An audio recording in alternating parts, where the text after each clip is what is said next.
welcome you to our panel today on Too Big to Fail, and we have a lot to talk about here in about an hour and a half or so, although we're missing one of our panelists. He was here. Anyway, my name is Paul Atkins, and it's a pleasure to... He's right there. He's there. Oh, is he? Okay, all right, perfect. It's a pleasure to be here today with you all, and I have a very distinguished panel here to discuss this issue, which is one that obviously is at the top of the news these days, if you're not following Obamacare 24/7. But let me introduce our panelists here. But to my immediate right is Martin Bailey, and he's a former chairman of the Council of Economic Advisors, serving from 1999 to 2001, and he was earlier a member of the council from 94 to 96. He's been a principal at McKinsey's Global Institute for many years and is an advisor for the Congressional Budget Office. He rejoined Brookings in September of 2007 to develop a program of research on business and the economy. He's studying growth, innovation, and how to speed our recovery. He's a senior advisor to the McKinsey Global Institute and a senior director of the Albright Stonebridge Group. He's a member of the Squam Lake Group of financial economists, and I have a few bones to pick on money market mutual funds, but that's sort of out of the topic with that group. I didn't sign that one. Okay, good. And he's the co-chair of the Bipartisan Policy Center Financial Reform Initiative. Dr. Bailey is the director also of the Phoenix Companies of Hartford, Connecticut. He earned his PhD from MIT and taught at Yale, Maryland, and MIT. Tim Carney, who's over here on my far left, is a visiting fellow at AEI, and he helps direct the Culture of Competition Project, which examines barriers to competition in all areas of American life. He's a senior political columnist of the Washington Examiner and is the Eugene Pulliam Distinguished Visiting Professor of Journalism at Hillsdale. He's worked on the Evans-Novak Political Report and was an editor with Regnery Publishing and also Human Events. He's the author of two books, Obamonomics, How Barack Obama is Bankrupting You and Enriching His Wall Street Friends, Corporate Lobbyists, and Union Bosses. And second, The Big Ripoff, How Big Business and Big Government Steal Your Money. He has a bachelor's degree from St. John's College.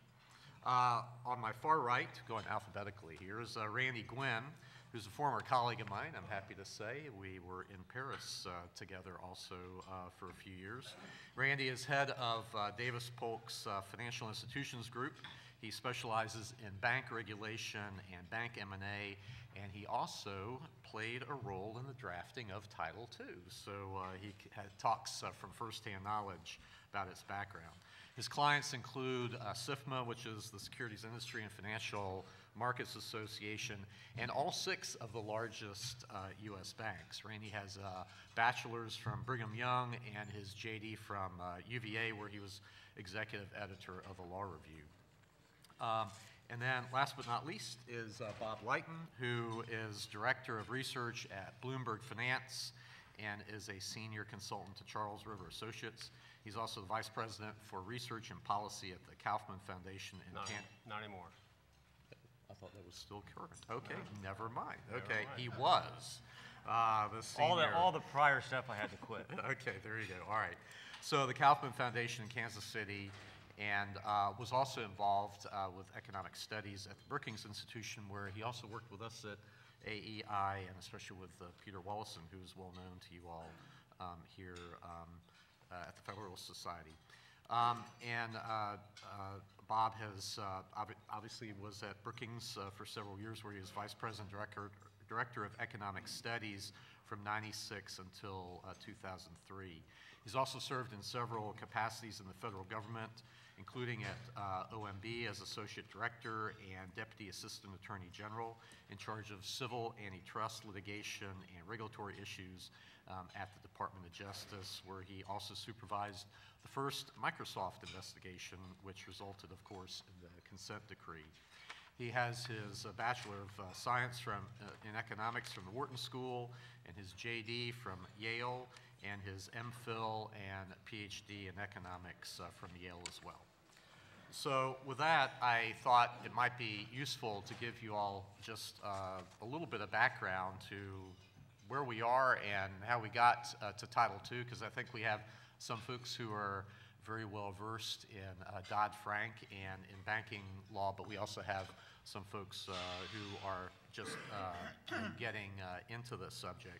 But if you think back just a few years ago, back in August of 2007, things started to get rocky, and there was a little known event that only became sort of more significant, I think, as time went on. But in 2007, BNP Paribas announced that it was suspending redemptions from 3 very small, really only institutional investment funds.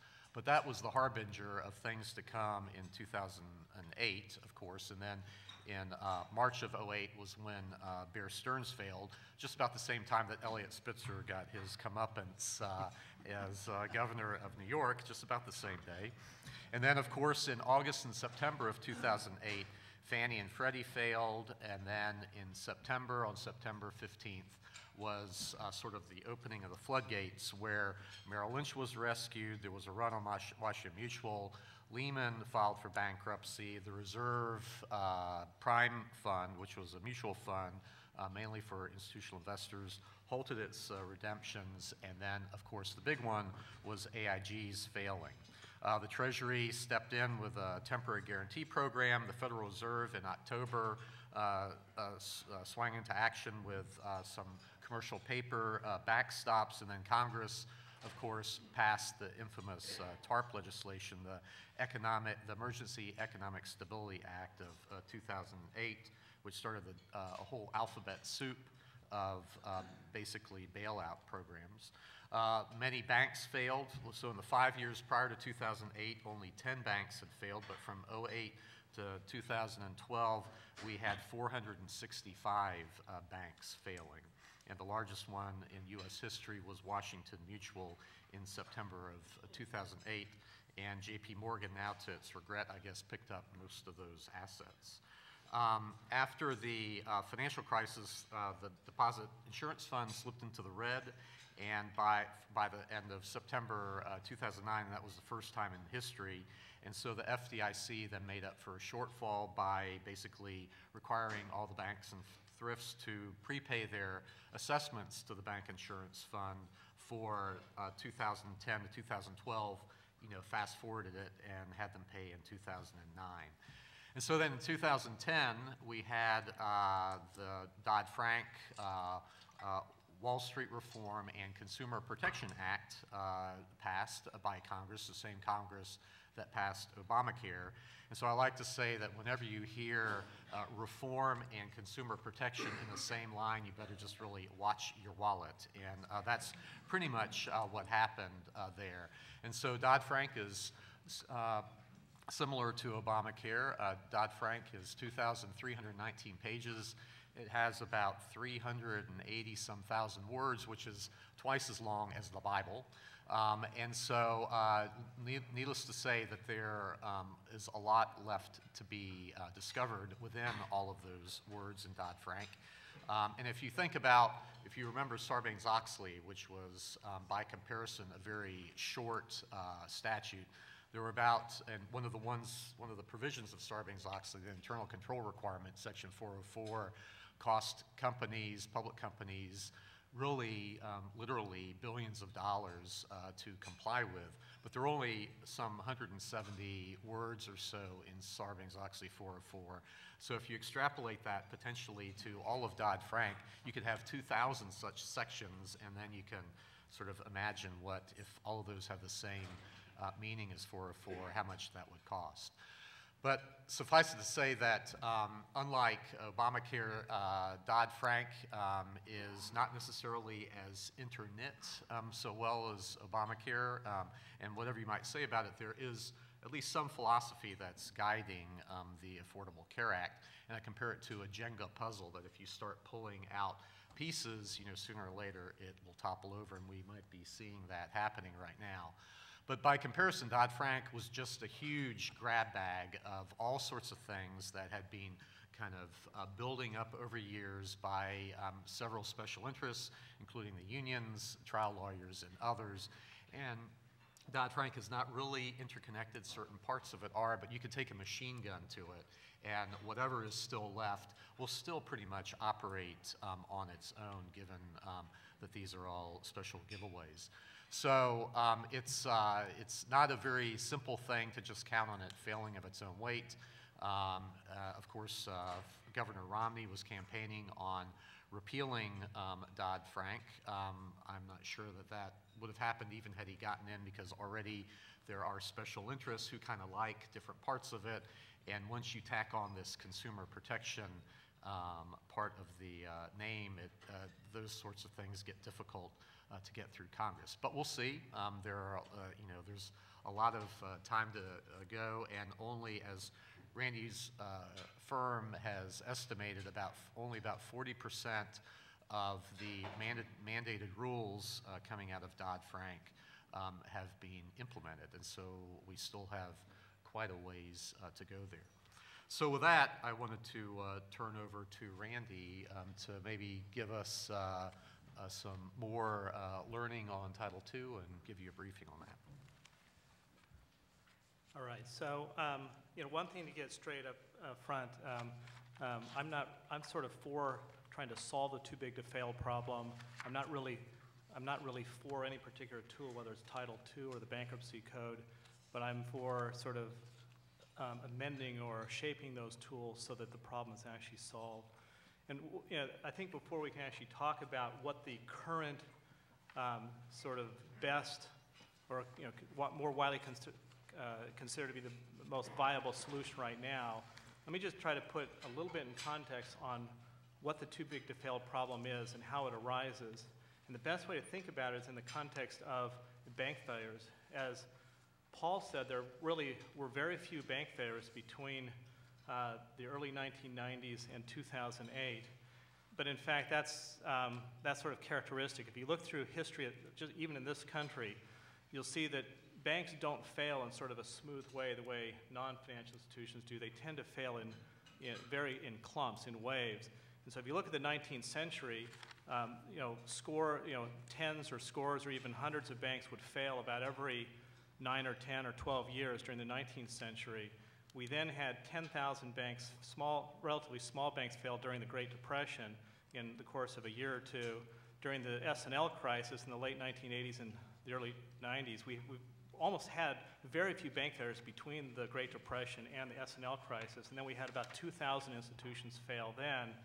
And then in 2008, as Paul mentioned, we had about 500 fail, although they were a lot larger than some of the banks before. And it's interesting because we're going to talk about the too big to fail problem, and one of the solutions or potential solutions we're going to talk about on this panel is breaking them up. And it's interesting because in the 1930s, Carter, Glass, and others diagnosed the problem as being that the banks were too small and needed to be merged and bigger so that they would be more diversified and not fail, because I think they faced a problem with lots of small, undiversified banks.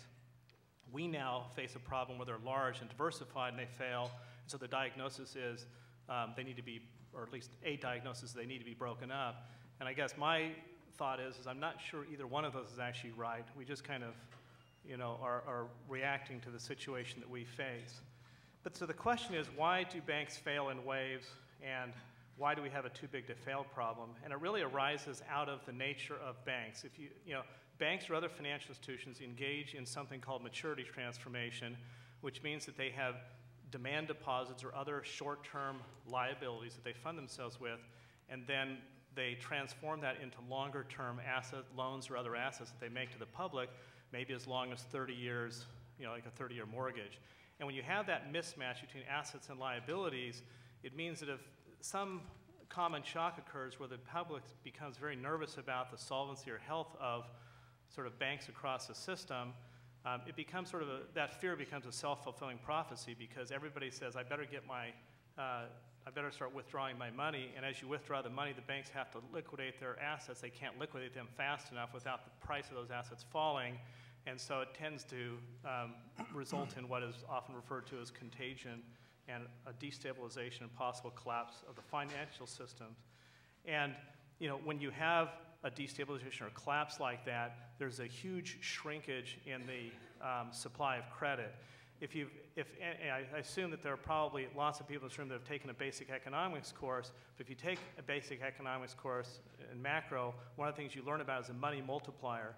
And it's the magic, that $1 of deposit in the banking system can multiply into $10 of credit or $10 of money.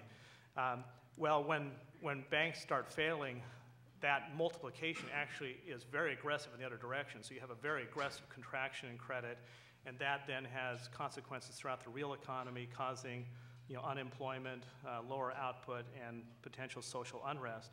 And so when policymakers, whether they are committed to free market principles or whether they are beholden to Wall Street or whatever the flaw might be, is faced with a problem saying, I have a choice. I can either take a bunch of taxpayer money and bail out the institutions, or the only alternative I see to that is watching the financial system collapse, and we can all eat out of cans.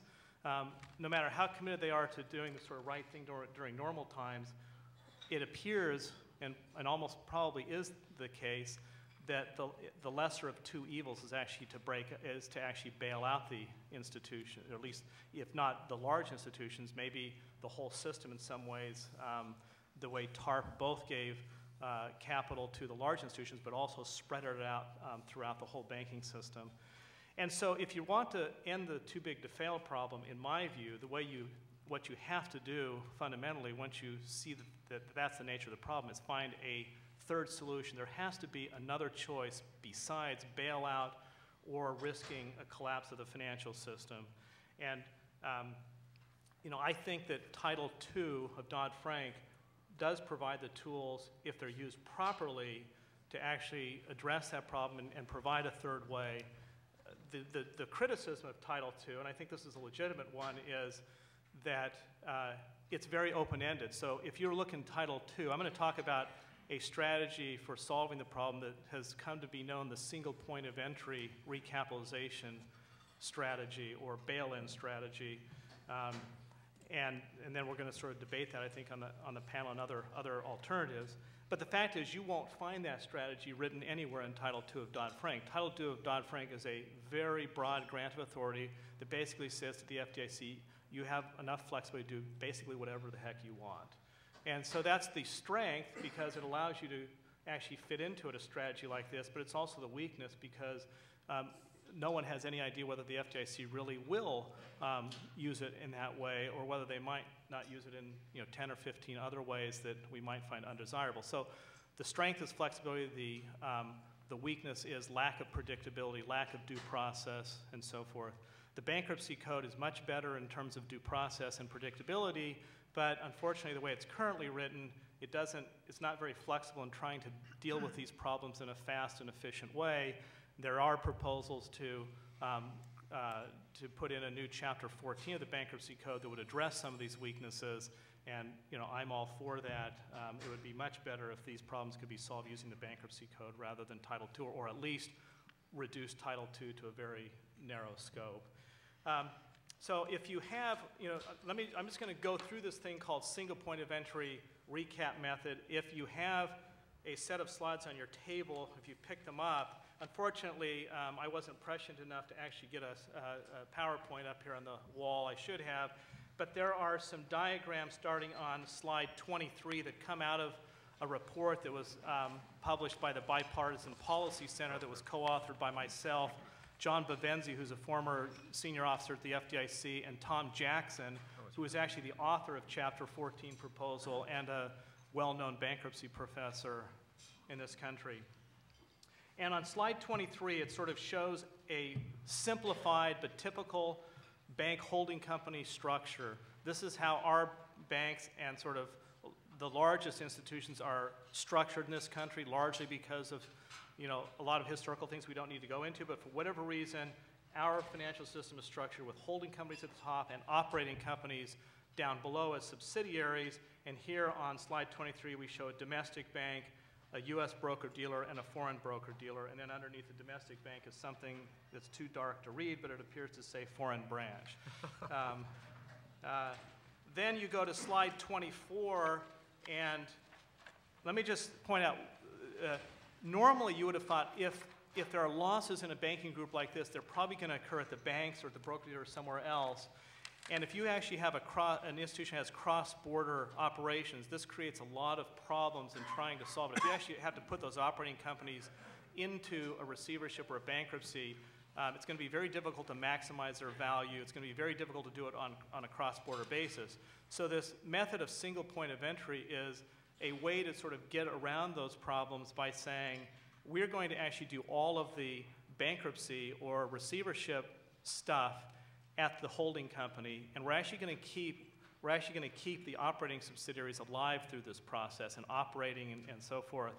And so on slide 24, you don't need to go through the numbers, but we see a bunch of hypothetical losses. They're mostly at the operating company levels, and so you see the equity go down a significant amount. In fact, these numbers were sort of chosen because the numbers that the value goes down to is about 2% of the equity of the companies, which means that that's normally considered to be critically undercapitalized.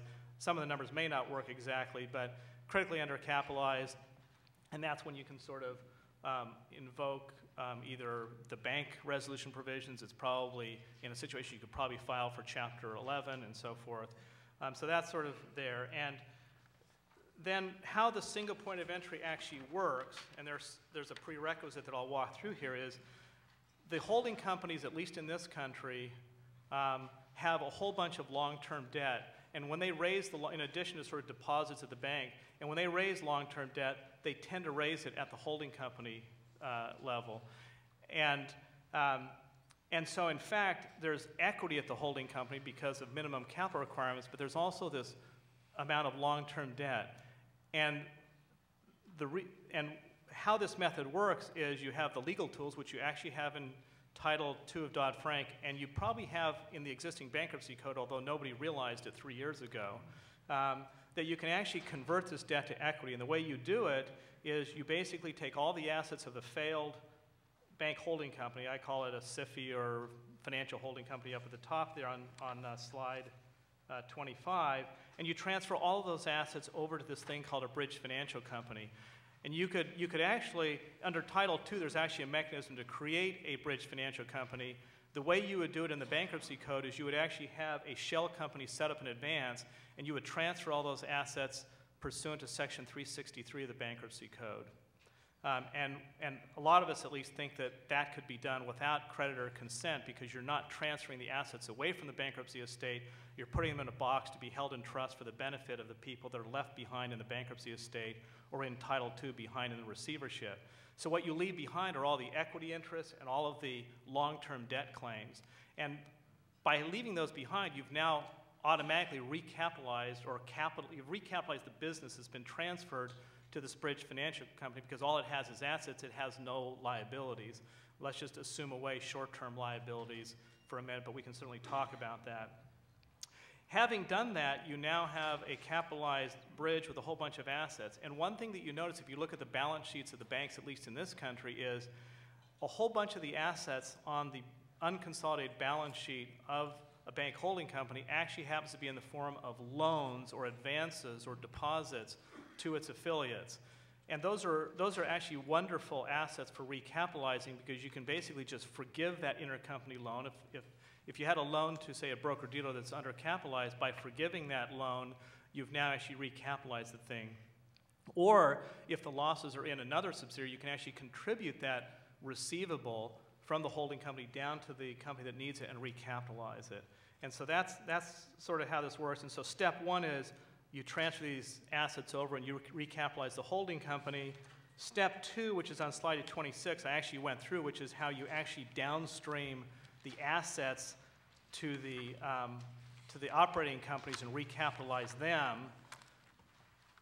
There's sort of an intermediate step that's not shown on the slides. It's pretty critical. Now you've recapitalized the institution, but does the market trust it? And the answer is the market will be nervous because they really won't know whether it's sufficiently recapitalized or not. And so there's going to be a period of time, particularly if it's not an idiosyncratic failure, but it's like a market meltdown like we saw in 2008, where it's going to be very difficult to get the other banks in the private sector to actually provide even liquidity even on a secured basis. And so that's where the so-called orderly liquidation fund comes in Title II, and that's where the bankruptcy code frankly provides what's called DIP financing, or debtor in possession financing, or you might actually need a government source of DIP financing to make the bankruptcy code actually viable for this.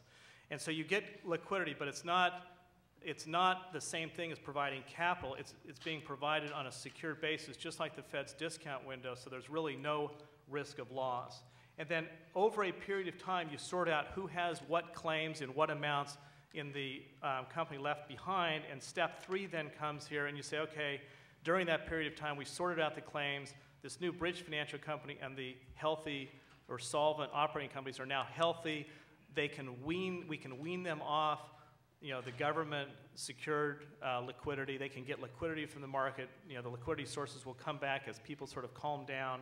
And then when that has happened, you can then either do an IPO, an initial public offering of all the shares of that bridge company, and take the cash and distribute it to the claimants left behind in the bankruptcy estate or the receivership in accordance with the priority of their claims, so that no sort of General Motors, sort of Chrysler sort of changing the priorities thing. It's done according to law. Yeah, supposedly. Yep. That's one of the issues we want to talk about. And if there is a risk of that, then we ought to amend the law to hardwire that. But that's what should happen. Or you don't have to do an IPO. You could actually just distribute the shares in the bridge company to the creditors that are left behind. And just like in a bankruptcy reorganization, the old creditors of sort of the institution become the new owners of the new reorganized, or in this case, bridge company. And then step 4, which is slide 28, is you now basically say it's no longer in receivership. The receivership terminates. It's now a normal company again. Notice if you were to compare the balance sheets at the beginning to this, obviously these are sort of hypothetical numbers, but the balance sheet has basically shrunk in half as this thing has been recapitalized and sort of absorbed losses. And that's what you will see in this technique. There will virtually always be some substantial shrinkage in the balance sheet from start to finish. But that's and then just to put it in context, this single point of entry strategy, I'm fully confident that Paul will have a lot of questions and criticisms, and I'm interested in that. But it's interesting, it's been tested, there have been simulations done by both government agencies and the clearinghouse, sufficiently so that despite Paul's skepticism that I'm sure we'll hear, I know Paul well, we're very good friends, it's actually really become pretty well accepted. So the FDIC, of course, accepted it right away. Governor Tarullo of the Fed actually, and Bill Dudley of the New York Fed recently said, we think it works. We have the former deputy governor for financial stability of the Bank of England, who has given speeches, who's probably given more speeches saying it will work in the U.S. and could work now than even the U.S. authorities have. And it's been sort of embraced in Germany and Switzerland, and increasingly people think this is the way. Now the problem is, for it to work, you have to make sure there's enough equity and long-term debt at the holding company level. If you don't have enough, it's not going to work. And so the Fed has been threatening to propose a regulation to have a minimum combined equity and long-term debt and eligible assets requirement at bank holding companies. And the Bank of England has actually threatened, and I think Mark Carney is probably leaning toward this. He's the new Canadian governor of the Bank of England, to probably force UK banks to reorganize themselves more along the lines of the US bank holding companies. Actually, most of the UK banks actually are already organized with holding companies at the top, but they tend to raise their long-term debt at the subsidiary bank level rather than the holding company, and there may be a push to move that long-term debt up to the holding company, because that's a way people increasingly believe that these institutions can be resolved if they fail in a way that does not require taxpayer money and will not create any, well, it'll reduce the risk of the sort of destabilization or collapse that you fear in other alternatives. So on that hopeful note, although with the pedigree of all the people who think that this will work, that ought to strike fear into most of your hearts here. But anyway, so on that note, I'd like to turn to another Carney, not Mark Carney, but Tim Carney, to give his views here. Thanks. Thank you. No relation to Mark Carney or to Jay Carney. Welcome everyone here. If you're from outside of DC, you might be impressed by how well our economy is doing here. And for that, you can thank things like Obamacare and Dodd-Frank, which gives us all tons of work to do. And you go and you notice there's now trade associations for absolutely everything. I saw a lobbying filing for the National Cannabis Association, what was it, the Golf Course Supervisors Association. There's even a Future Bank Lobbyists of America. Of course, it doesn't go by that name. It goes by the House Financial Services Committee and Senate Banking Committee. The big banks are getting bigger, and this surprised Elizabeth Warren. She said, well, we have a law that's supposed to address this. Why is it happening? Regulations add barriers to entry, keep out new entrants or keep them small, and there is a continued perception of a bailout. The funding advantage, you had economists at the IMF say earlier this year that up almost 1 percentage point, 80 basis points is how much a too big to fail bank, that's how much lower their borrowing costs are, according to these two economists, than it would be without the perception of a bailout. I have a colleague at AEI, Abby McCloskey, who says it's not nearly that high, but it is 20 basis points. So yes, a big bank gets an advantage from the perception that the creditors will be bailed out, and they borrow at less. This ought to upset us if you're a free market person, because government intervention, in this case, implicit government intervention, is distorting the market in favor of the big guys. The 4 or 5 biggest banks are 30% bigger than they were before the crisis. There was a recent study that said if you use European methods of accounting, JP Morgan plus Bank of America plus Citigroup would have combined assets of $14.7 trillion, approximately 93% of the whole US economy. So these guys are getting bigger. And part of the reason they're getting bigger, a lot of people argue, including Richard Fisher of the Dallas Fed, is not economies of scale in the way that Walmart gets better prices through its economies of scale, but political economies of scale. The perception that they will be bailed out, and thus the ability to borrow far cheaper than their competitors and cheaper than they would be in a non-bailout market. So does Dodd-Frank address that? On paper, it does. On paper, you know, Obamacare did a lot of things that it's not actually going to do, and this is important. The employer mandate is in Obamacare. The employer mandate is not going to go into effect next year. Exchanges, if you read the bill, the Federal Exchange is not allowed to get tax credits from the IRS. The Federal Exchange will get tax credits from the IRS. The IRS is supposed to verify income of people who are getting Obamacare subsidies. They won't be. The staffers in Congress aren't supposed to get an employer contribution for their health care on the exchanges. They will be. And this latest move by Obama, sort of pretending the law doesn't say what it says in order so that he can pretend to keep his promise. What's in the letter of the law, when the rubber hits the road, when the stuff hits the fan, isn't the way it ends up getting executed. Now, you could say, well, this is just unique to Obama. Think about what will happen when we do have a financial crisis. Think about what will happen when multiple banks start to fail. Do you think that you won't have Treasury Secretary Romney or Treasury Secretary Schumer saying, well, you know, those laws were passed for a certain circumstance, but right now we can't let this happen? The long-term creditors are supposed to lose a lot of their money. A lot of those long-term creditors are going to be themselves very systemically important financial institutions. Oh, it's all right to let them have a haircut, but then it goes ahead that, well, the people taking the haircut are other siffies, and are we really going to let them fail? The letter of the law is that we're not going to have bailouts. Fannie Mae and Freddie Mac, how many times did we get assured that they weren't going to be bailed out? Constantly. I mean, it was Barney Frank, whose name is in Dodd-Frank, Barney Frank said it was a figment of our imagination that there was an implicit bailout of Fannie and Freddie until the bailout happened. And it doesn't just take a president to do this. Congress could just change the law. TARP did not exist before the fall of 2008. When we actually enter into a financial crisis, do you think that our political class will have the guts to stand by this and do something unprecedented and try not to bail these guys out, try to do an orderly liquidation in a very disorderly environment? I think that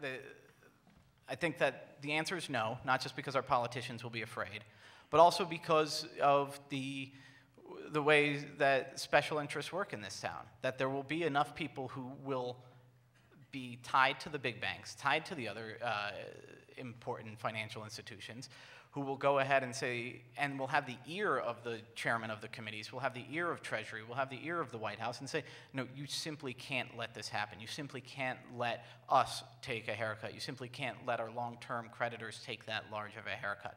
That when the rubber meets the road, when we're actually in that crisis, I don't see these rules standing up to the panic. If there's one bank failure, maybe that will work, but that's not really what this is written for, right? This is written for a systemic crisis, and it's exactly in that situation where the panic, the special interest influence in Washington will undermine it. Okay, thank you. Martin, would you like to? Thank you very much. We did have a financial crisis, and there was general agreement, I think, both in Congress and among the American people, that something needed to be done to try to make the system safer. There was quite a bit of cooperation between Democrats and Republicans moving towards a financial reform, and I think ideally that could have gone through. A bipartisan Dodd-Frank would have been a better bill. For various reasons, and that didn't happen. The Republicans withdrew. The Democrats didn't want certain things that the Republicans wanted, and so we ended up with the bill we've got. At the Bipartisan Policy Center, our view is that we support Dodd-Frank, but that there are provisions that, A, have not yet been implemented, so there's quite a bit of work to be done around the implementation, and second, there are some things that maybe need to be changed to make sure that we have an efficient financial system that encourages growth as well as being safer than the one that we had. I think the contribution that's been made by the FDIC and by my colleagues like Randy on the Bipartisan Policy Center to try to deal with the too big to fail problem have really made a tremendous contribution. I think this is a huge breakthrough. So the realization is, let me say, by the way, that if you think about our economy, there are lots of very large corporations that, if they were to completely collapse tomorrow, would create a lot of disruption. Any one of the major airlines, for example, if one of the big utilities were to collapse and cease operations, the phone company, the drug companies, there's lots of large corporations whose operations are really, if not essential, would be very disruptive if they were to shut down. A number of the airlines, as you know, have been through bankruptcy and have continued to fly and continue to operate. So what we needed to do with banks was to find a way to continue their operations, because if their operations just shut down, obviously if the retail banks closed, but also if the wholesale activities were to suddenly shut down, it would be very disruptive. And if there were more than one large bank that was in trouble, the economy would be threatened with going back to the Great Depression. And by the way, I'd like to say that the steps that were taken by Paulson and by Geithner and Bernanke, while they have created some legacy of moral hazard, I don't want to dispute that, they were necessary at the time in order to avoid a more severe recession than the one we've had. So let's just talk about this too big to fail plan that's in place. The thing that it does that's essential to it is that it puts the burden or the cost of the collapse of an institution on the place it should be put on, which is the equity holders and the long-term unsecured debt holders. And you can do that because those folks cannot run. The equity holders obviously are the owners. They can sell to someone else. The long-term debt holders cannot run because the debt is long-term. So the costs will fall onto those people. And that's now been mandated in Dodd-Frank and is very much part of what the FDIC is doing. They're saying that these folks will bear the cost. Going through the process of reorganizing a JP Morgan or a Citi is a very complex process. I think it can be done now in a way that could be done through either through bankruptcy or through Title II. But the key thing is that you get rid of the moral hazard by making sure the costs fall on the equity holders and the long-term debt holders. So that means that whatever there may have been in the way of a funding subsidy for large banks in the past, or may still, in fact, does still exist in most countries overseas, that is disappearing for the large banks in the United States. And we know that in part because Moody's just issued today or yesterday a statement saying that they were removing any premium, that they had on the debt of the large bank holding companies because they recognized that those assets, those financial assets, were going to have to take losses in the event that the bank failed. So this is now getting through to the markets, it's getting through to the rating companies that we no longer have that premium on too big to fail. There was a statement earlier about the banks are getting bigger. Well, a couple of comments to make on that. One is that the banks were pushed into forced mergers. So we're in a funny kind of situation where now the government sort of said, oh, you have to merge, you have to become bigger, but now we're turning around and saying, well, you're too big, now we have to break you up. That's a sort of funny way to do policy in my mind. Let me also mention that if you look at the SNL securities data, which is based on Fed, the banks that report to the Federal Reserve, that are part of the FDIC and report to the Fed.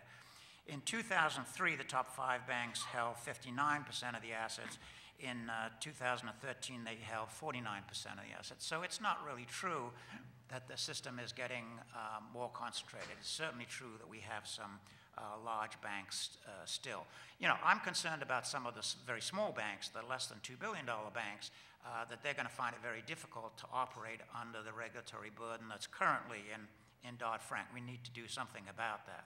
What we need to do is sort of resist pressures from the far left or the far right, you know, watch your wallet when those two people are combining, and make sure that we create a level playing field so that the larger banks can compete and the smaller banks also, so that we can let the market really decide what size banks should be. I think if we do that, you will continue to see large banks.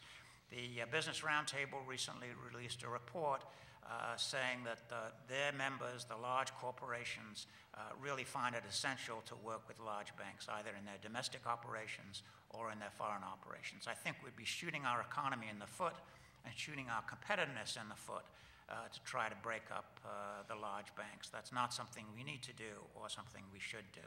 There was a point made earlier which I think needs to be responded to or addressed. We don't want the long-term unsecured debt of the big banks to be held by other big banks. Obviously, that would be a ridiculous arrangement. We would want to make sure that that long-term unsecured debt, which is going to take a hit, is held outside of the financial sector or outside of the financial sector that's subject to this kind of threat of collapse. So I think it's important to bear in mind that the key at the end of the day is to make sure we have an economy that works, we have the funds for economic growth to fund investment. Our investment level is relatively low. It needs to go back up to create the jobs and get the economic growth that we're looking for. So let's take advantage of what I think has been a breakthrough by the FDIC and by folks like Randy to try to find a way through that allow us to have large banks, have the advantages of those large banks, but let the cost of potential bankruptcy or failure fall on the people who should bear that cost. Thank you. Okay, thanks. Martin? Bob? Okay, as a wrap-up, let me try to make a couple of distinctions and then try to address the issue of what I think we ought to do about the too-big-to-fail problem. So the first distinction has already been referred to, and that is between depositors on the one hand of banks and also, on the other hand, equity holders and long-term debt holders. So when we talk about too big to fail, let's be 100% clear that even in the case of the financial crisis of the institutions that took TARP and so forth, the shareholders got wiped out. They got hit. So really what we're talking about when we're talking about too big to fail are the debt holders, the non-deposit debt holders, and they did get bailed out. So that's what we're talking about. That's the first distinction. Second distinction. Let's separate what are called non-banks or bank holding companies, which are subject to Title II, and that was basically what Randy was talking about. So we're talking about large bank holding companies or AIG or give me some others that were, I mean, like Prudential. I mean, was Prudential designated as SIFI? I'm not sure. Yes, they're disputing Yeah, it. But okay. they were So Prudential, and there was one more that was one non-bank. GE Capital, right, okay. So put them in one bucket, and essentially what Title II of Dodd-Frank was aimed at was addressing these guys, all right? Now there's a separate part of the law which was enacted in 1991 called FDIC, the Federal Deposit Insurance Improvement Act of 1991 after the last banking crisis. And FDIC was addressed at banks, not holding companies, but at banks. And FDIC has a part in it that says that basically depositors are to take a hit if they're not insured unless there are systemic consequences. If a bank's going to fail, there's what's called the systemic risk exception. And that's been in the law now for 22 years. And so I want to get to banks in a minute because that systemic risk exception is what creates too big to fail. And what we ought to, as a policy matter, try to address is that we don't try to invoke that or try to keep that probability to a minimum. So I'll address that in a minute. Let me go back to Title II. So if you can summarize Randy's talk, the way I summarize it is that the way to solve the problem for non-banks and for large financial institutions is cut off the head of the snake. All right? Single port of entry basically is you look at the head, it's got shareholders and it's got long-term debt holders, screw them. All right? Make sure they take a loss. And that's what his system will do. All right? And my basic feeling is let's give it a try and see if it works. All right? A lot of people think it will work. There are some people that don't. But I think as a practical matter, this is the law. We're going to wait for the next financial crisis and see if it works. Now, if it doesn't work and we end up having a lot more people bailed out, I think there will be pressure to go to a special bankruptcy court, Chapter 14. All right? The one reason why a lot of people are skeptical that it won't work is not just the open-endedness that Randy talked about, is that there's a provision that he didn't talk about called liquidity assistance. And I know this is what gives you the heebie-jeebies, all right? And that is that Treasury and the FDIC are allowed to borrow money if they feel that there's a systemic risk involved, and they can give the money to this institution that's in trouble, and then basically the law says is that the people who benefit from it are somehow supposed to pay it back, and if they don't pay it back, the Treasury will assess all other large non-bank financial institutions, and then they'll pay it back, okay? Now, the good part about that is at least taxpayers don't get hit, all right? The bad part is that you still have moral hazard, all right? Because there's another group of people who are going to pay for losses. But I'd say putting that aside, and that is a significant risk, I would say I'd still be willing to take my gambles. Let's see if the thing actually works. Let's see if the regulators have the guts to actually go ahead through with this. Randy's scheme maximizes the probability that they will, because the one point of entry, or cut off the head of the snake, is designed to assure that the people underneath the snake can still operate. We just cut the snake, we cut the head off, all right? And so I think there's a good chance it'll work, and let's give it a try. Now let me talk about banks and the systemic risk exception. So when you invoke the systemic risk exception, it means that all the uninsured depositors, take Citigroup or JP Morgan or any of the other big guys, most of their deposits are uninsured. And so it's in the law that those guys can get protected 100 cents on the dollar. And that is moral hazard. That's what too big to fail amounts to, all right? So what do you do to keep that probability to a minimum? I see three options. Number one, you break up the banks. Number two is you have a lot more capital in the banks. Or number three, you have much clearer delineation by the authorities that at least some group of creditors are not going to get protected. So let me take these in order. Break up the banks. So Martin has already addressed some of the problems with break up the banks. I'm going to add some more, all right? I don't think that is a realistic solution to solve the too big to fail problem for the following, for his reasons. A, we're going to disadvantage our banks vis-a-vis foreign banks. clearly. But I think the largest objection is, suppose instead of the big 4 or the big 5, we had the big 20. And we had 20 banks, each with around $100 or $200 billion in assets. And let's suppose in one of your scenarios, and Tim, you're absolutely right, when we get problems, it's not just 1 or 2 banks that are afflicted. It's like 5 or 6 or 8. You know, it's the flu. And you got a bunch of them.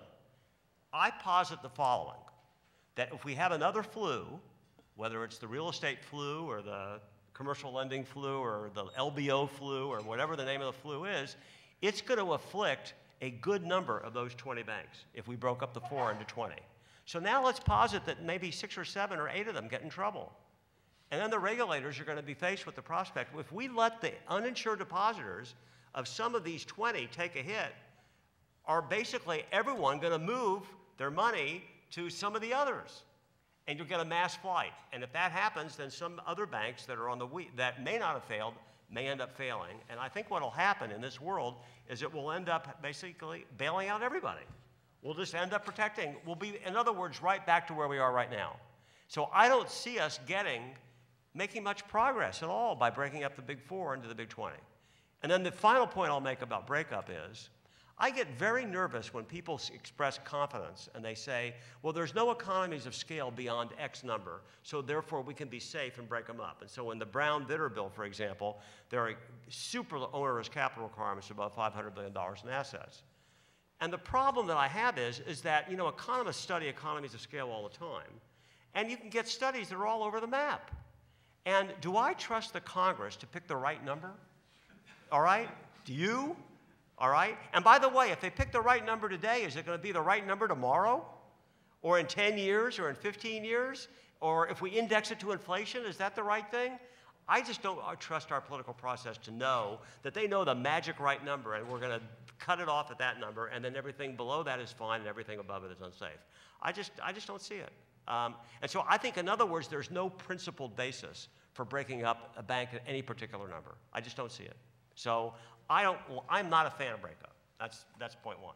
So point 2, what about capital standards? Well, if you watched Janet Yellen yesterday in her testimony, which I thought she was very poised and very, very good. You may not agree with everything she said, but she was very articulate and well-spoken. And she was asked about too big to fail. And her answer basically was, we've raised capital standards since the financial crisis, and we're doing a good job, and too big to fail is less likely among the banks. She's right. Well, I would say if you're really worried about this, you could raise capital standards a little more than what they're already planning to do. So let's take Tim points out these studies that range between 20 and 80 basis point advantage, funding advantage that the large banks have. Well, we at Bloomberg Government went through a simulation exercise and we asked ourselves, how much additional capital would it be required among the top banks to offset this funding advantage? And by the way, we were cited, if you saw the hearing yesterday, Bloomberg was cited yesterday as one of the sources for these studies. We're one of the many people that have estimated this. So, make a long story short, we estimate that an additional 2 percentage points of risk-based capital, if we required all the big banks to have this, would solve the problem. It would eliminate the funding advantage. So it doesn't get you to 15% capital on an unweighted basis. 2 percentage extra points maybe takes you from maybe on an unweighted basis from 6 to 8. In other words, nowhere near Brown-Vitter more than what we've got now. And if you're not happy with that and you want more capital, then I have an answer for you. I'm a big fan of what's called contingent capital. And I think in the Squam Lake group, didn't you, Martin, you recommended contingent capital? Well, it's sort of what this plan is. Right. It's a form of contingent It's a form of contingent capital, and basically the idea behind contingent capital is that banks be required to issue a certain amount of unsecured long-term debt that automatically converts into equity upon some well-defined event, like regulatory intervention. And so if you're worried about the long-term bondholders getting bailed out, the simple thing with contingent capital is they get bailed in. They get their debt and convert it into equity. Well, that's good. All right? We put them at risk. By the way, that's what happens in a lot of bankruptcy proceedings, is their debt gets converted to equity. Just make it automatic. And so if you're really worried that 8% is not enough, add another couple points, have contingent capital, and I'd be fine. And you know what? Is there a risk that we'll end up having to bail out some of these guys? Yes, but I think it'll be a dramatically lower risk than what we have now. Final point. One thing I think the FDIC should do that it has not done, I think it should just issue a statement, and the regulators can do this, that simply says, henceforth, from now on, we are not going to protect unsecured long-term debt holders. I mean, there'll still be the systemic risk exception, which we hope we won't have to engage. But they could very clearly state that if you're not a depositor and you're a creditor of a bank, you're at risk, period. We're not going to pay you off, all right? And Tim may say that's not a credible promise, but I would say that as long as you've got the other things in place, higher capital, contingent capital, and so forth, the chances that they'll ever be caught on this are substantially reduced from where they are now. And I think it's worth having that statement on the record, that people aren't going to be bailed out. And the final point is, as Martin said, the rating agency yesterday, Moody's, and I predict S&P is going to follow, Moody's has already downgraded the debt of the large companies because it believes, even without this FDIC statement, that the probability of a bailout is a lot lower than what it used to be. So the market's working. The market's saying, hey, these guys are probably at risk. So the bottom line is it's a problem. We're moving to address it. We could probably do a little more, and I'll quit there.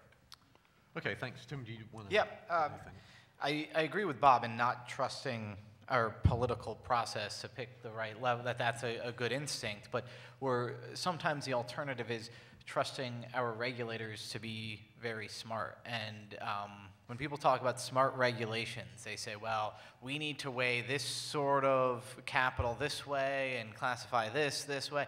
And a lot of times, I think maybe what we need instead of smart regulations are dumb regulations. In other words, blunt, hard rules. That is the only way, especially in the instance of a panic and a crisis, that's the only way to prevent well, let me put it this way. That's the only way to prevent the banks from seeing this set of regulations as a roadmap to doing whatever they want to do. That was always what the Enron guy said. The more complicated the rules, the more fun it was for them to figure out how to get from where they are to what they want to do, regardless of the rules, whether the rules said not to do it. You create these complicated rules about this, about who's allowed to hold your long-term credit and, a holding company through some other operation, it happens. So if you have a rule that says, all right, maybe the only way to prevent these guys from getting bailed out is to say you lose your access to FDIC or Fed lending window above a certain level. Yeah, that's going to be a little bit arbitrary, but maybe arbitrary and clear cut is better than sort of complex, precise, and infinitely gameable. And just a last update on the Moody's thing. It is true, and when I saw the Moody's credit report come out this morning when I woke up, I was really hoping that it wasn't going to say what it ended up saying. Because frankly, if this is true, if that the creditors for the holding companies, they say they don't get any government support. If the market starts to reflect that, if the funding advantage disappears, then that does take away a lot of the argument that does indicate that what these guys are doing is working. But I would wait till the market shows, till the credit market shows that, and not just trust Moody's and S&P, because trusting Moody's and S&P has gotten us in trouble before. But they did say that it is showing it. The market is showing it. The interest rates that these banks are paying is moved up. So the markets are responding. I think you were upset because it would take away your argument on this panel. Yeah.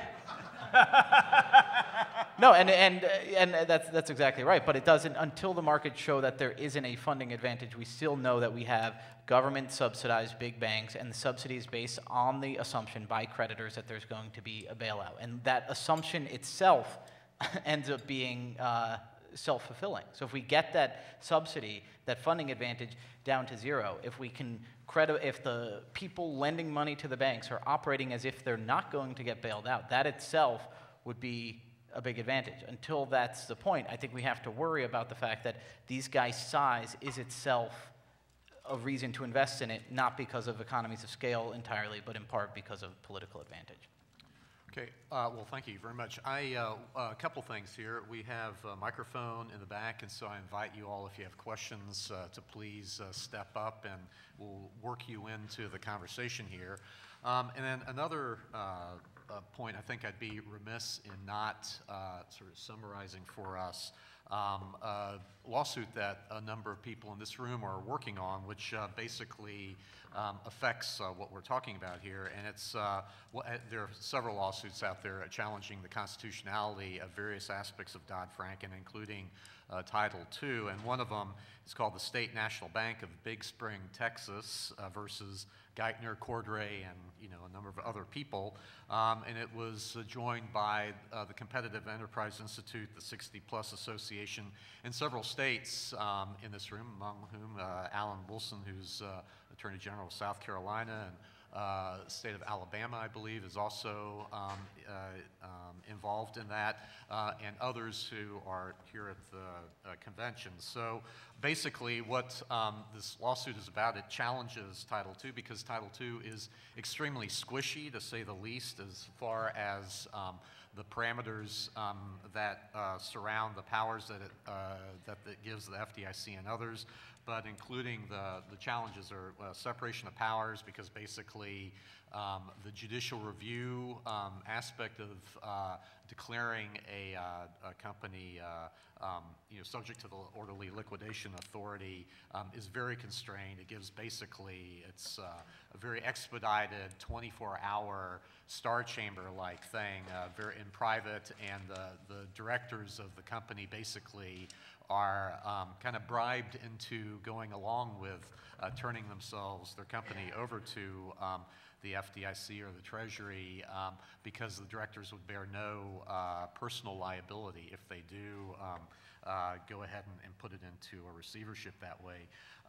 But the Fifth Amendment is also part of the lawsuit because of taking of property. And then one obscure, more obscure section of the Constitution, Article 1, Section 8, which applies to bankruptcies, and it says that laws on the subject of bankruptcies shall be uniform throughout the states, United States. And so because of the lack of meaningful limits on discretion of the Treasury Secretary of the FDIC, that's part of the challenge. And of course, the powers under Article 2, as I think Randy mentioned, don't really necessarily affect just the big banks, or as the bureaucrats are going about naming, I refuse to call them SIFIs.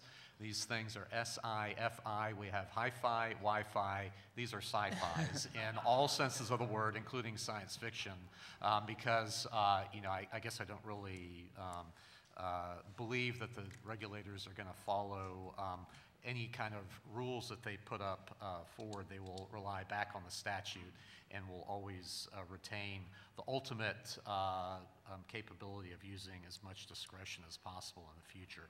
That's the nature of a bureaucracy. But anyway, with that, I wanted to call on our first questioner. I'm John McGinnis. I'm a constitutional law professor, and so I come from this very far away. And I just want to ask a sort of conceptual question, I guess, to Randall Gunn. Is this the second best solution? I mean, given that we're going to have incentives to, or the government will bail people out, would a better situation be a constitutional amendment saying no bailouts, no deposit insurance? I asked that question to try to give this conceptual issue, which is, if your idea is so great, presumably people are worried about contagion, people would invest, and we'd see if that's the way to do it. But one of the advantages is the market comes up with all sorts of solutions that I'm not confident regulators or even any individual can figure out. So my question is, wouldn't that be, maybe we can't get there, but a better solution, and yours is a solution only in this very second best world? Thank you. Well, I'm actually quite skeptical about the effectiveness of mandates, whether they're in a statute or even a constitution. I think at the founding of this country, there was a belief that we had an enumerated powers doctrine, that the federal government only had those powers that were enumerated in the Constitution, and we have seen that those who were skeptical of that turned out to be more prescient than those who defended it. And we saw that even as early as the first presidency, when there was a big debate about whether Congress had power to set up the first Bank of the United States. and Jefferson wrote an opinion as the, I think he was the Attorney General, maybe Secretary of State, can't remember which, but there were two opinions saying this was unconstitutional, and then Hamilton made his argument, and George Washington signed that bill. So I guess I'm a little bit skeptical of that, because when the public and leaders see a real dilemma and a policy problem where people are going to lose a lot of money, or they're going to lose a lot of, real problems in the economy, they will come up with creative ways to get around that problem. So that's why I think the only real viable solution is not a mandate. It's not even everybody getting together and having pledges to each other to pledge their allegiance to the free market. Instead, is to actually have a viable solution that will actually work in the real world and will eliminate these incentives, which I think do exist, to bail out institutions. And that's the real key, is finding something that works practically so that the incentives of the policymakers line up with not bailing out institutions. I would just add that financial instability and the collapse of banks is something that way predates deposit insurance or many of these other provisions. I think I'm a big believer in free markets, but there is a tendency of such markets to be unstable at times, and we need the institutions to make sure that instability is limited. Bert. Bert Ely, banking consultant and member of the Financial Services Executive Committee. A question for Tim that others might want to jump in on. You repeated the assertion that's been made by many that the so-called too big to fail banks are getting this huge subsidy, which by virtue of their size and supposedly to be bailed out. I've looked at this question closely, and I've asked this question for which I haven't been able to get an answer.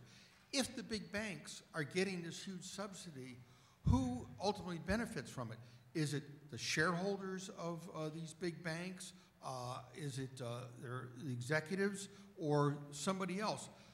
Put it another way, if you can't identify who the ultimate beneficiaries of the subsidy are, is in fact there really a too big to fail or too big bank subsidy? And just if I could make another point with regard to contingent capital, I think Bob talked about, how does contingent capital differ from convertible preferred or convertible debt? I mean, isn't that essentially the same thing, except that you have an additional basis on which a conversion would take place? Yeah, I'll just very quickly answer that. Yes, it is convertible, except there's a provision in it that basically says the conversion happens automatically upon some, whether regulatory intervention or upon some determination that capital isn't there or something like that. But you're right, it's convertible. It's a convertible security. Yeah. But I'd be interested in Tim's answer on the subsidy question. Yeah. Who gets it? I would think that if you think about start by thinking about the institution before we get down to the individuals, that the institution's ability to get capital at lower cost than smaller competitors ends up tilting sending more capital to the too big to fail ones than would go there without the subsidy. So then the answer is, so yeah, the shareholders, assuming that banks are good at turning capital into profits, the shareholders of those big guys are going to make a profit. But also, I just think you can call it a subsidy without pointing to specific beneficiaries, just because you know that they are going to get a bigger slice of the economy than they would without this presumption that they're going to get bailed out. Well, and one thing, just to throw in too, I feel the shareholders and others, It'll be spread customers around. of the banks get it. But of course, it's any subsidy is a distortion of the marketplace, and so consumers and taxpayers ultimately pay. But yes, sir. Nick Chidiak, I'm president of the George Washington chapter. I'm talking about risk-weighted capital. In terms of these different rules, we have a sense of creating sort of uniformity through the system, which then means that our failures end up being all the banks sort of fail in the same way.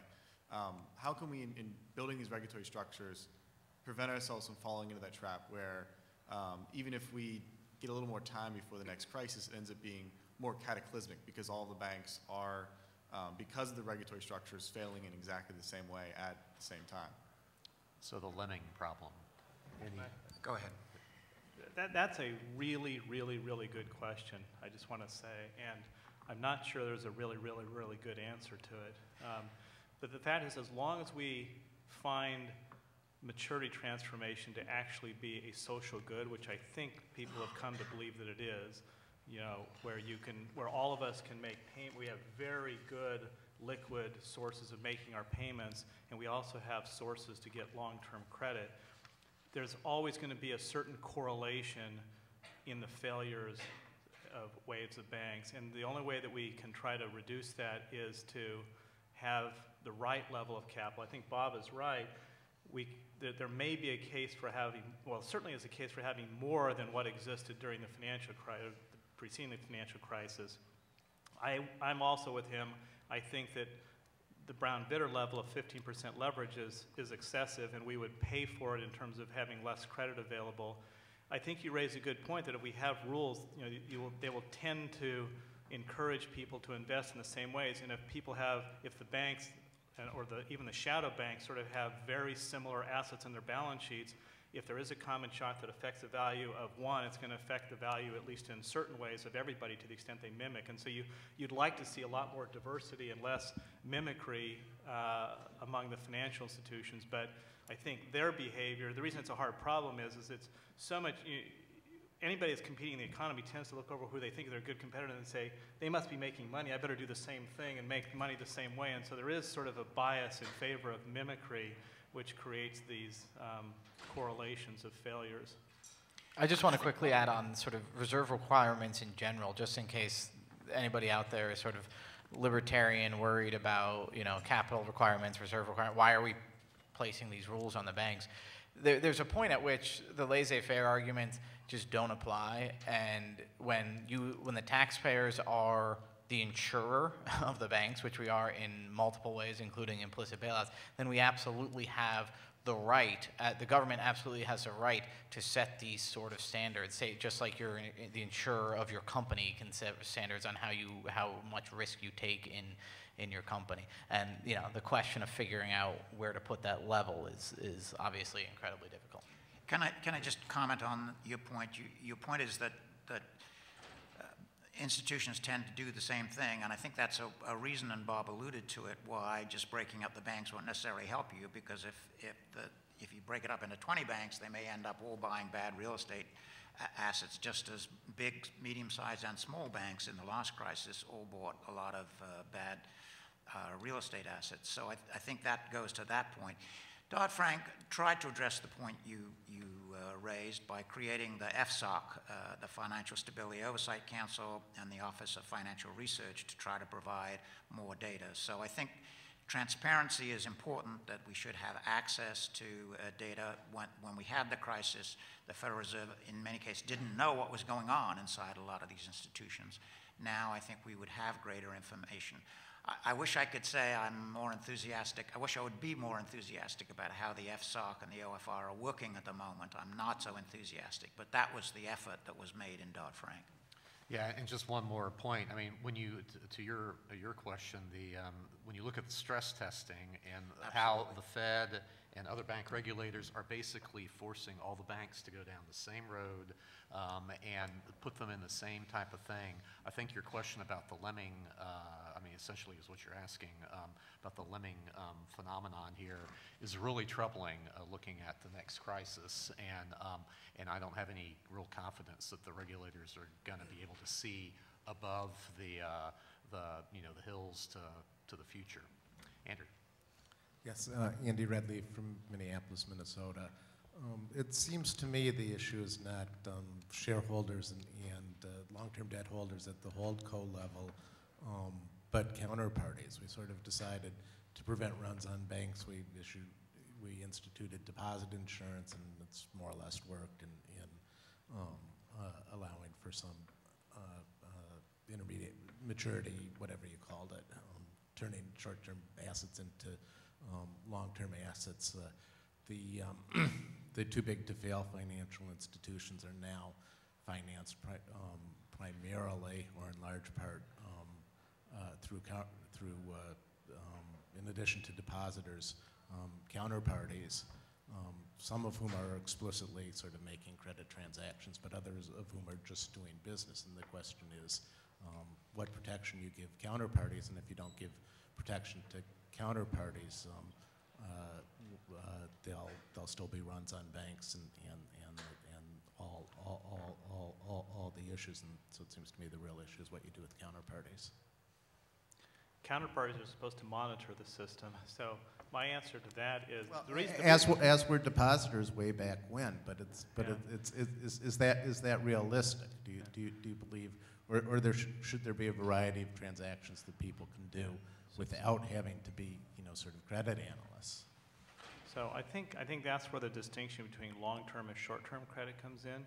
I think the reason we have deposit insurance and it's justified to the extent it is justified is, and it does, and it's interesting, people sort of accept it as though deposit insurance doesn't create moral hazard, this other stuff does, but in fact, one of the criticisms of deposit insurance in the 1930s was it was going to create moral hazard, and it probably does create moral hazard, but we've decided that the amount of the benefits that we get from it offset the moral hazard that it creates. And the reason we sort of tolerate deposit insurance and counterparty protection with short-term credit is there's really nothing we can do about it. When there's a bank panic, and we saw this throughout the 19th century, we see it now, we really are kind of stuck. We've got to figure out a way not to have losses get distributed throughout sort of be borne by the short-term creditors, not because they deserve to be protected in any way, but because they can run. And so if they can run, we've got a big problem we've got to solve. And so we end up finding ways, deposit insurance and others, to sort of reduce their incentives to run, because run means the market, the system melts down. In contrast, if we have counterparties that are actually shareholders and long-term creditors, they can't run. And so I think the problem that we've had so far is we haven't made it crystal clear that in fact we're going to allocate the losses because we can to that portion of the private sector investors who can't run. Those happen to be the shareholders and the long-term creditors. And that's actually what we're making very explicit, or trying to make explicit in things like the single point of entry or other sort of solutions here, is instead of saying we're going to decide at the last minute, oh my goodness, we're going to save the short-term creditors and we're going to put the losses on long-term, we're going to say in advance, because that way the market can actually price it. That means that quite rightly so, people will be paying more for long-term debt, and people will be getting more return so that it matches with the risk that they're taking. And it may actually be that short-term debt will cost less and short-term creditors will pay less because, and they'll get compensated less because they have bargained for the right to run, so to speak, and the others have not. And so essentially it's a premium for the right to run, or the reality that you can run or something. So I think the key here is to make it crystal clear what the rules are in advance and sort of adjust either by structural subordination or legal subordination to make it clear who's bearing those risks and who's not, and then the market hopefully will price that in and will price out any kind of subsidy. It's such a small portion of modern financial institutions' capitalization. Right. That's true. Yep. Professor Verrett. Yes, J.W. Verrett. I'm the chief economist at House Financial Services on leave from George Mason, so hopefully an exception to Tim's general observation about my colleagues. I want to press. Was the observation correct? No comment, right? You're on the record there. Been on the Hill too short a time to know either way, I guess. Yes.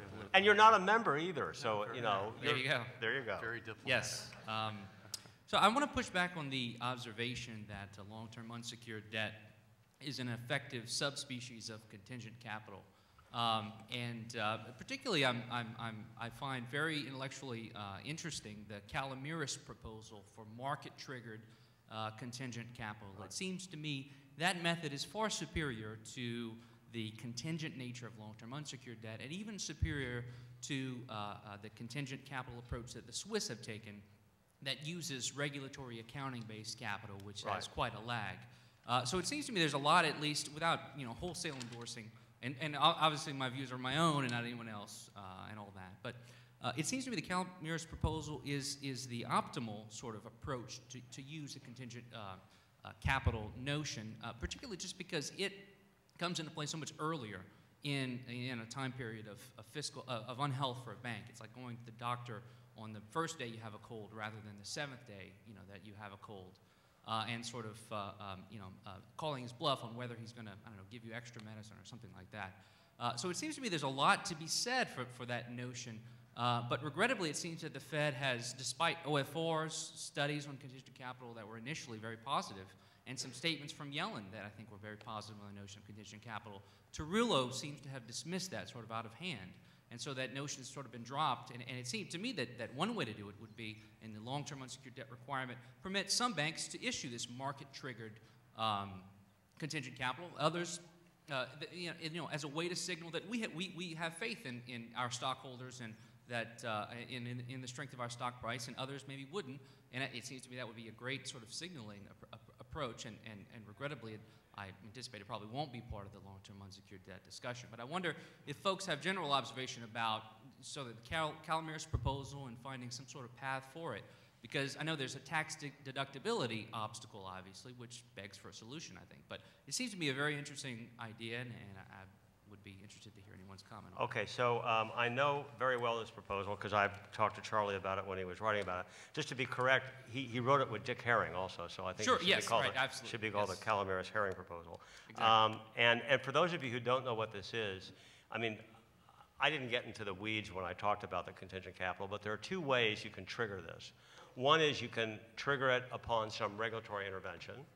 And the problem with that is, and I know there have been a number of critics of that, is that the regulators are too late.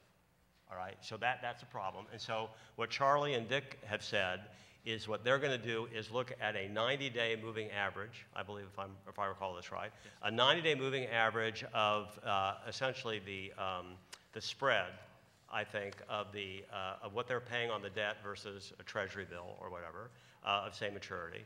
And there'll be, if that spread gets too high on a 90-day basis, there'll be an automatic trigger of the debt into equity. And the reason why they go back 90 days is they want to eliminate the false positive problem. That, there can be a panic on 1 or 2 days, and all of a sudden you get a spike, and then you throw the whole bank into this, and you minimize the manipulation. Yeah, you get manipulation, all that. And so they say, we'll smooth it out if we do a 90-day average.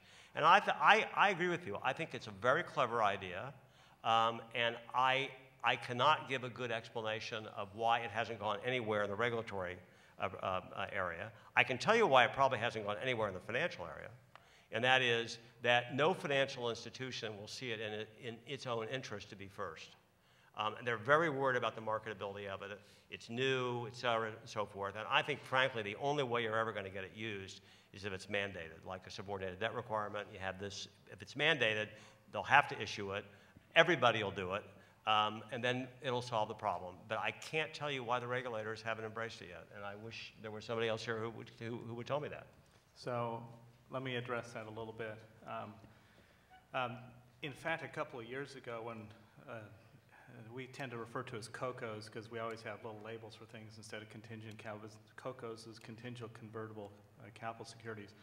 There was this huge wave of interest. All the financial institution group bankers, the so-called FIG bankers all over Wall Street, our phone was ringing off the hook. Let's try to design this stuff, new product. We have no business. Let's get some business. We can start, getting people to issue these COCOs.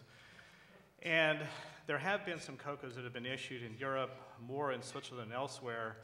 The problem is it's sadly turned out to be sort of an ivory tower idea rather than one that actually works in the real world.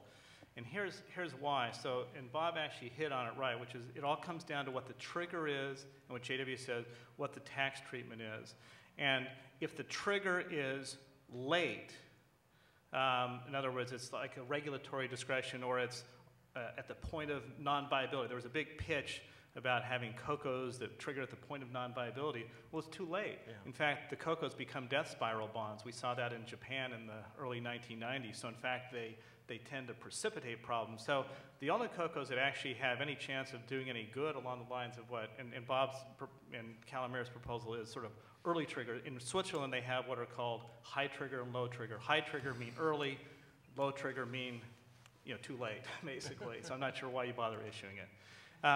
The problem with the high trigger or early trigger COCOs, at least in this country, and this is different in Europe, is if you talk to the tax lawyers, and it's funny because you have articles by Professor Coffey and others who say this all works. I talk to my tax lawyers, or sorry, my tax professors, and they say this is tax deductible, you know, the interest payments on the COCOs. And when I say, well, gee, the tax partners at Davis Polk say it's not tax deductible, and then in the thing, Professor Covey said, well, you know, my tax professors are actually former Davis Polk tax associates. My answer is, and there's a good reason why they're former Davis Polk tax in any event, the consensus among practicing tax lawyers is that you can't actually deduct it because they convert into common equity. That's perpetual securities, and so the IRS just won't treat those as debt for purposes of deductibility unless we change the law. Change the law. Yeah, so, that's an argument. One could say this is useful enough, we should change the law. That would make a huge... let me just specify, what I've heard at least is it's something that could be solved through IRS guidance. So if one bureaucrat of the IRS stands in the way of a sincere solution to too big to fail, it just seems like such a shame. Have a hearing and call them up. Yeah, so it's interesting because then you have the other problem, which is pricing. But actually, if you address the tax issue, it might address it because the pricing is unless your mandate was so strong as to say you must issue contingent convert, and you're not allowed to issue common stock, which of course seems irrational.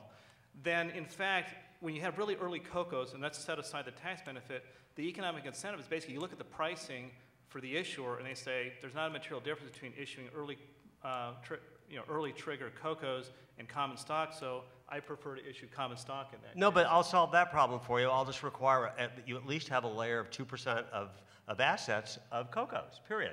Independent of everything else, you got to meet the capital requirements. I just want you to have an additional layer of 2%, period. End of subject. And I think before, I guess I'm open to that, but I'd like to see what I'm not quite persuaded that that's actually better than having 2% more common equity. I'm not sure what you've gained from that exactly. Well, if it's tax deductible, it's better because it's cheaper for the bank. Right, so that's what I'm saying. If you actually believe that, or if you believe we can only sort of get 8% common equity, we'd really like to have 10, and we'd like to get that other 2 in COCOs, and by having tax deductibility, we'll voluntarily get that extra 2, that might actually be a reason for making it tax deductible. So I actually think the only COCOs that make sense are the ones Bob's talking about, but you just have those market issues and the tax issues that sort of getting in the way of them.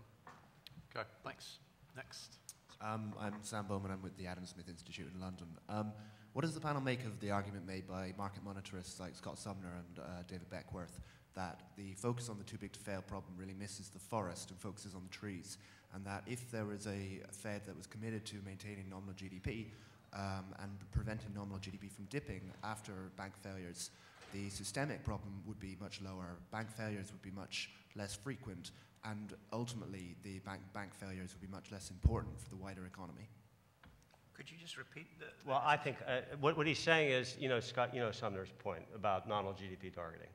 I mean, he's saying if you had nominal GDP targeting, you stuck to that, and everybody was confident that the Fed would achieve a nominal GDP target, we wouldn't have these problems with bank failures. So end of problem. I mean, he's saying, is that the way to solve the too big to fail problem? Well, there is John Taylor, who's a good economist and a friend of mine, believes that it was sort of all the Fed, and the Fed, if they had just followed the Taylor rule, then we wouldn't have had the financial crisis. But I think he's sort of in the minority, and I don't agree with him. I think this was a crisis that was brewed by a lot of factors: bad government policy, overborrowing by households, market failure in the financial sector. So I don't think just having a different Fed policy would protect us against financial crises. Yeah, and I'll just add to that. I mean, you could, well, first, the nominal GDP targeting is forward-looking. So if the losses hit today and wipe out the banks, you're screwed. I mean, the Fed can try to achieve a nominal GDP target, but just think about to 2008 when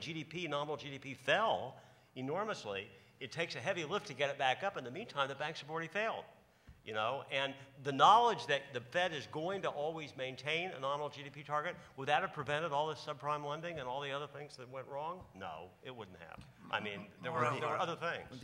But the argument is that even with bank failures, the first point is that lots and lots of the banks that failed didn't fail because of the initial subprime mortgage mess. It was because of other developers that lost money when the economy dipped in the secondary. Yeah, no, that's okay. There's truth to that. There's truth to that. But I think the big failures didn't happen at the beginning for that reason. But then the second point is that and this is the kind of thing I'm most interested in, is under a stable nominal GDP regime, would bank failures matter macroeconomically? I couldn't hear. I think we've seen Under the a limits stable of GDP Fed policy in this recession. The Fed is doing everything it can to get faster GDP growth, and it's pushing on the string. So, no, I don't think that would work. But it's a good issue. I think maybe some of those folks might want to be on the Fed, is maybe why they're ascribing so much foresight and power to the Fed. I think it's a bit far-fetched. Now, I did want. Does this session end at 2:15 or 2 o'clock? Is it? We're done. 2 o'clock. Okay. All right. So anyway, well, one last thing I wanted to real quick put this to you all because of the little constitutional lawsuits and whatnot. Title II gives a lot of authority to the various financial regulators, and so I guess that presupposes two things. One is that they'll use it wisely, like Randy, you had said at the very beginning. If the tools are used properly. And two, it describes a lot of knowledge to the FDIC, which has been very good at handling just one-off, relatively small bank failures in the past. But like we saw in 2008, we had a whole bunch of failures all at once.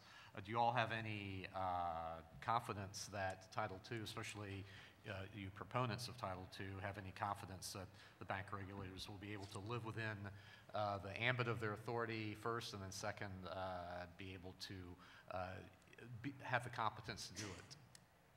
Is that a question? Yeah. Well, I think I'm sorry. I was a little dismayed when they said that the FDIC was going to be the authority administering Title II, but I would say that they have stepped up to the plate in a way that sort of surprised me, both in terms of beefing up the personnel that they have that would be able to do this, and then coming up with this single point of entry approach. So they have surprised me on that. Am I confident that 20 years from now they won't use their discretion in a way that we might not like? Well, I think that is an issue. I think that's why I think you can speak to this, Randy. If they could have clear statements of what their policy would be under different circumstances, if we could make the bankruptcy proceeding really feasible, a Chapter 14 bankruptcy, then that might speak to the issue you're concerned about of excessive discretion. Yeah. So, I think that actually is a legitimate concern that you raised, Paul, because Title II does give a lot of discretion. I mean, frankly, I'd like to see some of that discretion channeled and limited, at least by a policy statement, which the FDIC has said they're going to issue sometime in the near future that would sort of outline how they're going to use it, and hopefully that's not as binding as a statute, but at least if it's public and on the record, it's somewhat binding. I also have no idea whether the policy statement will actually be in binding language or be in Weasley language. I don't know whether it'll actually have things in it that actually substantively are actually stabilizing versus destabilizing. We'll have to just wait and see and sort of comment on it whenever it comes out. But that would be good. But you're right. What you'd really like to see ideally is you'd like to see Title II be, if you could write it again, you'd have it be more rules-based and maybe, have things that are more binding so that there's more predictability. That's hard to do. I can see some of the value of giving some discretion, but you're right. The problem is if you have too much discretion, you always worry about who's the person using the tool. And one way in which I've compared this in the past is Title II is sort of like a power saw. It's much more effective than a handsaw. You can do a lot more in terms of building furniture and things. However, in the hands of a non-expert, it can do amazing damage. And so we need to make sure that either the people using the power saw at the FDIC are experts, or we need to make sure that they're constrained by rules that make sure that that power saw gets channeled in a way that it doesn't do damage. So, Tim, 30 seconds? I'm now picturing President Obama in scrubs and one of those face masks on, wielding a power saw to conduct fine surgery on the patient of the U.S. economy. We have 4 kids, and when we went into the first birth, my wife had what she called a birth plan. If any of you are parents, you know how ridiculous that is. And in the end, there's blood, there's a baby entering the room, even though the door is closed. All this crazy stuff is happening, and the plan goes out the window. I like the look of this plan. I hope that Randy's plan, when the stuff hits the wall, I'm going to be saying this is what we ought to be doing. I also think that the political pressures, the wisdom of the regulators, all that stuff, just the history of our government is not one that makes me have confidence that they'll conduct things in such a way. There will be cronyism, there will be corruption, there will be abuse of power, there will be stupidity, and this plan may be too intricate and delicate to work when we're actually in a crisis. So with that, we'll have to leave it to JW and his colleagues on the Hill to work this out in the courts to review Title II. But thank you all very much for your attention and participation. Great job. Good job. Great.